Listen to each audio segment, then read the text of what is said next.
John Major has come out of his box again this week with a new attack on Brexit and Boris Johnson. In a new anti-democratic opposition, he has said that proroguing Parliament to deliver Brexit and the will of the people is a bad idea. The former Prime Minister would launch a legal fight to stop Boris Johnson suspending Parliament. In order to close down Parliament, the Prime Minister would have to go to Her Majesty the Queen and ask for her permission to prorogue. If her First Minister asks for that permission, it is almost inconceivable that the Queen will do anything other than grant it. She's advised by her First Minister, she will advance it. And she is then in the midst of a constitutional controversy that no serious politician should put the Queen in the middle of. Now, I think this is completely and utterly against parliamentary tradition and against the way in which our government should work. If that were to happen, I think there would be a queue of people who would seek judicial review.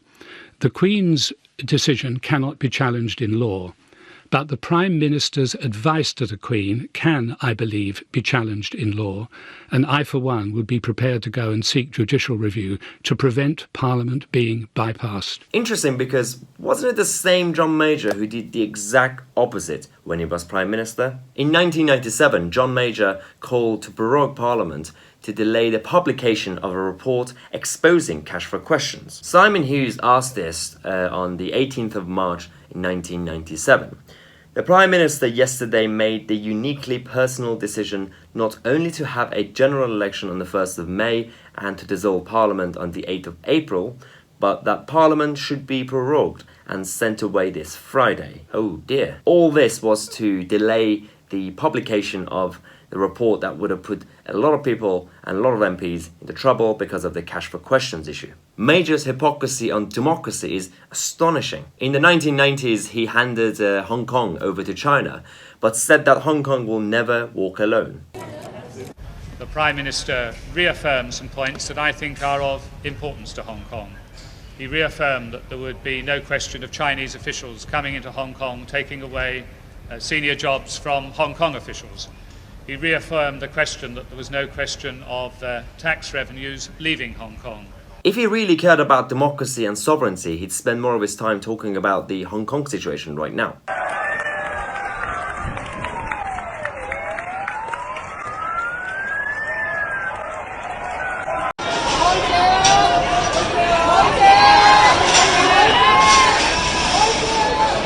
Whilst he is ashamed of his Britishness, citizens of Hong Kong are proud of their historic link to this great country. These people want freedom and full sovereignty, which puts Remainers like John Major to shame.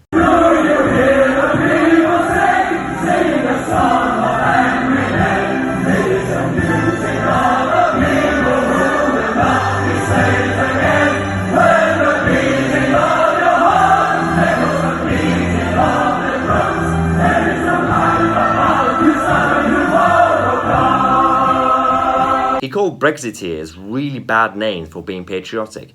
I wonder if he's going to call the Hong Kong freedom fighters the same. A majority of voters opted to leave the European Union.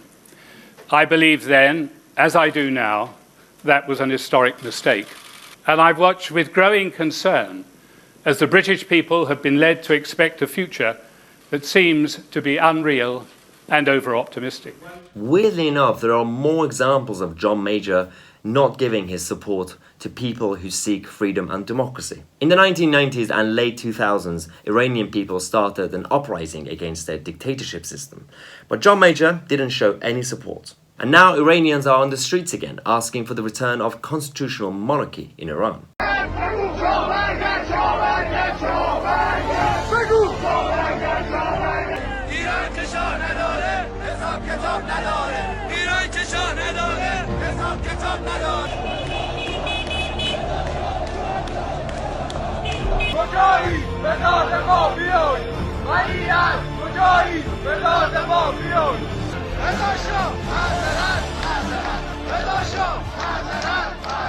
But John Major is too busy attacking democracy in Britain. You gotta love his priorities. Sometimes I wonder if we do leave the EU by the end of October, what will happen to Remainers like John Major?